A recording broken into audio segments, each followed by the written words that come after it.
Hi అండి. నేను మీ శివకుమారిని. Welcome back to RB Siva talks. Hi అండి. ఈ సంవత్సరం రథసప్తమికి నేను తిరుపతి వెళ్ళాను. ఈ రథసప్తమి సందర్భంగా తిరుపతిలో చాలా పువ్వులతోటి, లైటింగ్స్ తోటి చాలా బాగా అలంకరించారు. ఇక్కడ సప్తవాహన గోవింద అని ఉంది కదండి. అంటే ఈ రథసప్తమికి 7 వాహన సేవలు జరుగుతాయి.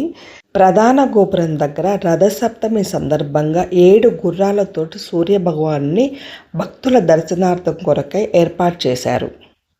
అందరూ స్వామివారి గాలి గోపురాన్ని దర్శించుకోండి. ఈ తిరుపతిలో రథసప్తమి రోజు 7 వాహన సేవలు జరుగుతాయి. మొదటిది సూర్యప్రభ వాహనము, రెండవది చిన్నశేష వాహనము, మూడవది గరుడ వాహనము, 4 హనుమంత వాహనము, తర్వాత చక్రస్నానం జరుగుతుంది, తర్వాత కల్పవృక్ష వాహనము, తర్వాత సర్వభూపాల వాహనము, తర్వాత చంద్రప్రభ వాహనం. ఇలా 7 వాహన సేవలు జరుగుతాయి. భక్తుల కొరకై ఇబ్బంది పడకుండా స్వామివారిని దర్శించడానికి పెద్ద పెద్ద స్క్రీన్స్ ఏర్పాటు చేశారు. శ్రీమన్నారాయణుని దివ్య అనుగ్రహంతో భక్తులకు దివ్య ఫలాన్ని ప్రసాదించే ఈ పవిత్రమైన 7 వాహన సేవలను భక్తిభావముతో మనం చూసి తరించుదాము. ఇది స్వామివారి వైభవోత్సవ మండపము. ఇది 4వ నంబర్ గేట్ దగ్గర ఉంటుంది. స్వామివారు సహస్రదీపాలంకరణ సేవ కానీ, శ్రీవారి బ్రహ్మోత్సవాలు కానీ, ఏ సేవకైనా స్వామివారు ఇక్కడ నుంచే బయలుదేరుతారు. మనం లోపలికి వైభవోత్సవ మండపం లోపలికి వెళ్ళంగానే లెఫ్ట్ సైడ్ ఇలా పద్మావతి కళ్యాణం యొక్క ఘట్టాన్ని ఇలా శిలపై అద్భుతంగా చెక్కారు. చూడండి ఎంత బాగుందో. మొట్టమొదటిగా స్వామివారు సూర్యప్రభ వాహనంపై భక్తుల సందర్శనార్థంకై తిరుమాడ వీధిలోకి వచ్చారు. ప్రత్యక్ష దైవమైనటువంటి శ్రీ సూర్య భగవానుని కాంతిని ప్రతిబింబించే ఈ పవిత్రమైన సూర్యవాహన సేవ మనకు ఆరోగ్యాన్ని, శక్తిని, తేజస్సుని ప్రసాదిస్తుంది. ఈ వాహనంపై విహరించే శ్రీమన్నారాయణ దర్శనం చేస్తే మనకు జీవితకాలంలో ఉన్నటువంటి అంధకారం తొలగి వెలుగు, సానుకూల శక్తి ప్రవేశిస్తుంది. సూర్యుడు అంటే ప్రత్యక్ష భగవానుడు కాబట్టి మనకి సూర్యప్రభ వాహనం దర్శించుకున్న భక్తులకు శారీరక బాధలను తొలగిస్తాడు. ఈ వాహన సేవ దర్శించిన భక్తులకు మనోధైర్యం, ఆత్మవిశ్వాసం కలుగుతాయి. ఈ పవిత్రమైనటువంటి సూర్య వాహనం దర్శనం వల్ల మన కుటుంబానికి క్షేమము, శుభ ఫలితాలు కలుగుతాయని అందరి భక్తుల విశ్వాసము. అలాగే అందరికీ మంచి ఆయురారోగ్య ఐశ్వర్యాలు కలగాలని మనస్ఫూర్తిగా స్వామివారిని కోరుకుందాము. సూర్యప్రభ వాహనంతో స్వామివారు మాడ వీధుల్లోకి ఊరేగింపుగా ప్రవేశించగానే అక్కడ అంతా గోవింద నామస్మరణతో మారుమ్రోగింది. స్వామివారి ఊరేగింపు పూర్తి అయిన తర్వాత భక్తుల సందర్శనార్థం కొరకై ఈ స్క్రీన్ పైన మరలా వాహన సేవను చూపించారు. ఇక తరువాతది చిన్నశేష వాహనం. ఆదిశేషునిపై విహరించే శ్రీమన్నారాయణుని దివ్య స్వరూపమే ఈ చిన్నశేష వాహన దర్శనం. ఈ దర్శనం వల్ల భక్తుల హృదయాల్లో ఉన్న భయాలు పోయి ప్రశాంతత, స్థిరత్వం కలుగుతాయి. ఈ వాహన సేవను దర్శించిన వారికి కుటుంబంలో కలహాలు శాంతించి సంతాన భాగ్యం కలుగుతుంది. ఆరోగ్య సౌఖ్యాలు కూడా కలుగుతాయి. శేషుడు అంటే రక్షణకు ప్రతీక. ఆయన విహరించే స్వామి దర్శనము మన జీవితానికి భద్రతను, ఆశీర్వాదాన్ని కలుగజేస్తుంది. స్వామివారి దర్శన భాగ్యం కలిగిన వెంటనే భక్తులందరూ వారు తెచ్చుకున్న ప్రసాదాలను స్వామివారికి నివేదించి హారతులిచ్చారు. ఈ చిన్నశేష వాహనాన్ని దర్శించుకున్నటువంటి భక్తులందరికీ, వారికి, వారి కుటుంబానికి ఆ స్వామి ఆయురారోగ్య ఐశ్వర్యాలను కలిగిస్తారు. ఇక ఈ ప్రాంతమంతా గోవింద నామస్మరణతో మ్రోగిపోయింది. తరువాత గరుడ వాహనం.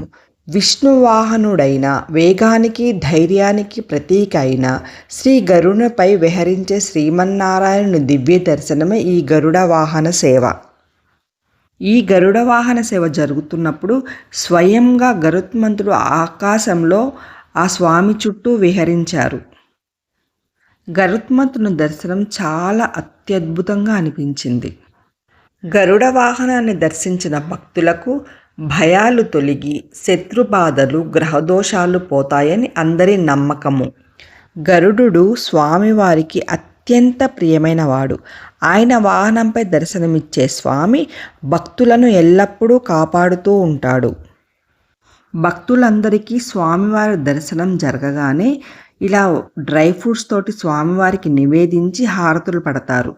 ఇలాగే నేను కూడా ప్రసాదం నివేదించి అందరికీ పంచిపెట్టాను.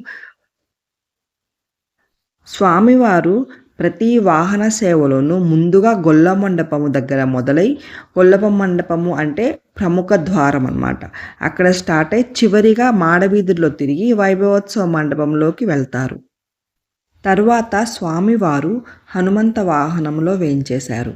అత్యంత రామభక్తుడైనటువంటి ఈ హనుమంతుడు పరాక్రమానికి, సేవాభావానికి ప్రతీక అయినటువంటి ఈ హనుమంతునిపై విహరించే శ్రీమన్నారాయణుని దివ్య దర్శనమే ఈ హనుమంత వాహన సేవ. ఈ హనుమ వాహనంపై ఊరేగింపుతో వస్తున్నటువంటి ఈ స్వామి దర్శనం వల్ల భయాలు తొలగి మనకు ఆత్మవిశ్వాసం కలుగుతుంది. ఈ వాహన సేవలోని స్వామి దర్శనం వల్ల మనకు మంచి ఆరోగ్యం లభిస్తుంది. ప్రతి వాహన సేవలోనూ జరిగే ఊరేగింపులో వివిధ రాష్ట్రాల నుంచి వచ్చినటువంటి కళాకారులు తమ కళలను ఎంతో భక్తిభావంతో ప్రదర్శిస్తారు. ఇలా ప్రతి వాహన సేవలోనూ వివిధ రాష్ట్రాల నుంచి వచ్చిన వారు తమ కళలను వేరువేరుగా ప్రదర్శిస్తారు. ఇలా స్వామివారి ముందు వారి కళను ప్రదర్శించడం తమ అదృష్టంగా భావించామని వారి సంతోషాన్ని వ్యక్తపరిచారు. ఇక తరువాతది స్వామివారి చక్రస్నానం.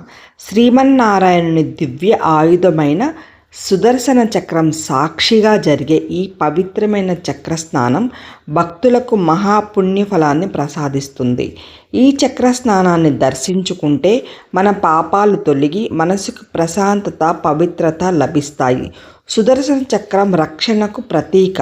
దాని సాక్షిగా జరిగే స్నానం వల్ల జీవితంలో ఉన్న దోషాలు, ఆటంకాలు తొలగుతాయని భక్తులందరి నమ్మకము. స్వామివారి చక్రస్నాన కార్యక్రమం మొదలైన దగ్గర నుంచి భక్తులందరూ కోనేటిలో స్నానాలను ప్రారంభిస్తారు. ఈరోజు మొత్తం కోనేటిలో ఎప్పుడు చేసినా మనకు అదే ఫలం లభిస్తుంది. ఇక తరువాత స్వామివారు భక్తుల సందర్శనార్థంకై ఊరేగింపులో కల్పవృక్ష వాహనంపై వేంచేశారు. భక్తుల కోరికలను తీర్చే దివ్య వృక్షంగా ప్రసిద్ధి చెందినటువంటి కల్పవృక్షంపై విహరించే శ్రీమన్నారాయణుని మహాదర్శనమే ఈ కల్పవృక్ష వాహన సేవ. ఈ వాహనంపై కొలువై ఉన్నటువంటి స్వామివారిని దర్శించిన వారికి మనసులో ఉన్నటువంటి సకల కోరికలు నెరవేరి సుఖ సంతోషాలు, శాంతి లభిస్తాయి. కల్పవృక్షం అంటేనే మనకు ఉన్నటువంటి సకల కోరికలను నెరవేర్చేటటువంటిది అని అర్థం. కల్పవృక్షం యొక్క అనుగ్రహం ఉంటే ఆకాంక్షలకు దారి, జీవితానికి ఆశ, సమృద్ధి లభిస్తాయి. ఈ పవిత్రమైన వాహన సేవను దర్శించుకుంటే మన ఇంటికి క్షేమం, ఆరోగ్యం, ఐశ్వర్యం ఎల్లప్పుడూ ఉంటాయని ప్రతీతి. ఈ స్వామి దర్శనం కలగగానే భక్తులందరూ హారతులతో గోవిందనామస్మరణ చేశారు. ఇక తరువాత స్వామివారు సర్వభూపాల వాహనంపై ఊరేగింపుకు వచ్చారు. లోకాలన్నింటికీ అధిపతి, సర్వలోకాల రాజు అయినటువంటి శ్రీమన్నారాయణుడు అన్ని అలంకారాలతో విరాజిల్లే దివ్య సేవే ఈ సర్వభూపాలంకరణ సేవ. ఈ వాహనాన్ని అధిరోహించిన స్వామివారిని దర్శించిన వారికి అధికారము, గౌరవము, స్థిరత్వము లభిస్తాయని భక్తులందరి నమ్మకము. సర్వభూపాలంకరణ అంటే లోకమంతటిపై స్వామి యొక్క అధికారం అని అర్థం. ప్రజ్వలమైనటువంటి కాంతులతో మెరిసిపోతున్న స్వామిని చూడాలంటే మనకు ఎంతో అదృష్టం కలిగి ఉండాలి. ఈ వాహన సేవ యొక్క దర్శనం వల్ల మన జీవితంలో అవమానాలు తొలగి ఆత్మవిశ్వాసము, గౌరవము, విజయము లభిస్తాయి. ఇక తరువాతది చంద్రవాహనము. కళాకారుల నృత్యాలతోటి, గజరాజులు, అశ్వరాజులతోటి, మేళ తాళాలతోటి 1000 కాంతులు వెదజల్లుతూ స్వామివారు చంద్రవాహనంపై దర్శనమిచ్చారు. చంద్రుని చల్లని కాంతిని ప్రతిబింబించే దివ్య వాహనంపై విహరించే శ్రీమన్నారాయణుని దివ్య స్వరూపమే ఈ చంద్రవాహన సేవ.